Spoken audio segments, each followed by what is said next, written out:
Court உத்தரவு போடுது, அந்த இடத்துல போய் தீபத்தை ஏற்றுங்கயா அப்படின்னு. கூட ஒரு 10 பேர் போங்க அப்படின்றாங்க. கோர்ட்டே சொல்லுது கூட ஒரு 10 பேர், பெட்டிஷனர் அண்டு 10 பீப்புள். இவங்களுக்கு லோக்கலில் போலீஸ் பாதுகாப்பு கொடுக்க மாட்டாங்க, அதனால் மத்திய பாதுகாப்பு படை வீரர்கள் சென்று பாதுகாப்பு அளிக்க வேண்டும்னு அந்த நீதிமன்றத்துக்கு சிஎஸ்எஃப் ஜவான்ஸ் அவங்கள அனுப்புகிறாங்க. அங்கே போன உடனே 144 போட்டால் என்ன பார்த்தோம்? அப்போ 4 பேருக்கு மேலே கூடக்கூடாது.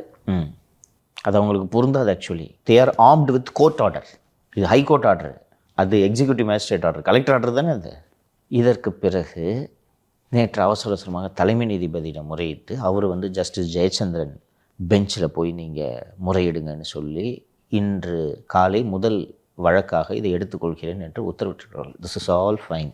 நீங்கள் கோர்ட்டில் ஜெயிக்க கூட செய்யலாம், அது இமீடியட்டாக ஸ்டேயும் ஆகலாம், தட் இஸ் டிஃப்ரெண்ட். பட் இப்போ அண்ணன் பேசினார்ல நைனார், ஆன்மீகத்துக்கு எதிரான ஆட்சி, இதுக்கு என்ன பதில் சொல்கிறீங்க? தேர்தலை வச்சுக்கிட்டு யாராவது இந்த வேலையை செய்வாங்களாப்பா?